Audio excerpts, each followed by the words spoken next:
ये जो चुनाव हुआ उसमें चुनाव का बहुत बड़ा हाथ था, आशीर्वाद था, और भाजपा ने चुनाव आयोग के तो आभार मानने ही ज़रूरी है।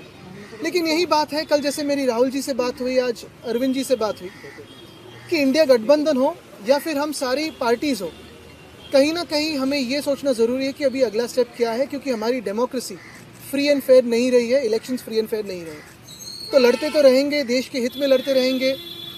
आपकी आवाज़ हो, मीडिया की आवाज़ हो, जनता की आवाज़ हो तो उठाते रहेंगे, और जो भी देश के अच्छे का हो, सड़क पे उतरना हो, लड़ना हो तो लड़ते रहेंगे। बस यही था। लेकिन आपको नहीं लगता जो आपसी कन्फ्लिक्ट था उसका नुकसान भी जो है हुआ है, और दोनों ही पक्षों की तरफ देखिए, काफ़ी सारी इसकी एनालिसिस हो सकती है, होगी भी, दोनों पार्टी अपनी अपनी एनालिसिस रखेगी, लेकिन हमारी तरफ से जो रिश्ता है वो रहेगा, जो दोस्ती है वो तो रहेगी। इसके आगे मैं कहना चाहता हूँ कि जो काफ़ी सारी जगहों में वोट्स काटे गए थे, जो वोट्स डिलीट हुए थे, उस पर भी कभी ना कभी विचार करना ज़रूरी है, क्योंकि वो वोटिंग का अधिकार लोगों से छीना गया था, वो चुनाव आयोग ने छीना है, तो उस पर भी विचार विमर्श होना ज़रूरी है। आदित्य जी, क्या इस इशू पे वोटर डिलीशन एडिशन पे आपकी कोई चर्चा हुई दिल्ली महाराष्ट्र दोनों को लेके? देखिए, आज तो कर्टसी कॉल था, आज तो यही कहने आए थे कि रिश्ता तो ही जारी रहेगा।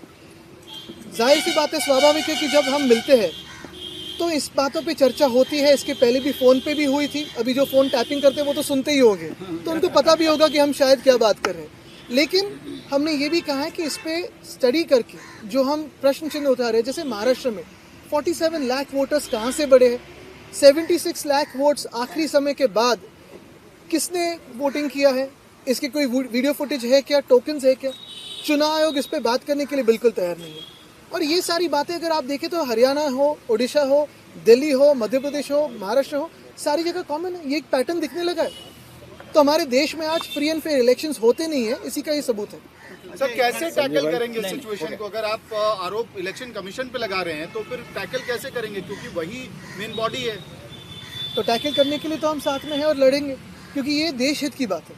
देखिए, कोई भी चुनाव जीत सकता है, हार सकता है, जीत भी सकता है वापस उसके बाद में, लेकिन फ्री एंड फेयर इलेक्शंस होना जरूरी है। अभी कई चुनाव आने वाले हैं, निगम के कई चुनाव, हरियाणा में आम आदमी पार्टी लड़ रही है, आप लोग लड़ रहे हैं, क्या इसे लेकर कोई स्ट्रेटजी? बिल्कुल लड़ते रहेंगे और अपनी अपनी स्ट्रैटेजी सुधारते रहेंगे। जो वोट कटिंग की देखिए, ये चुनाव आयोग के साथ हम चेस का गेम खेल रहे हैं, वो कोई एक तरीका अपना रहे तो हमें उसका एक उत्तर देना पड़ेगा, तो वो खेलते रहेंगे।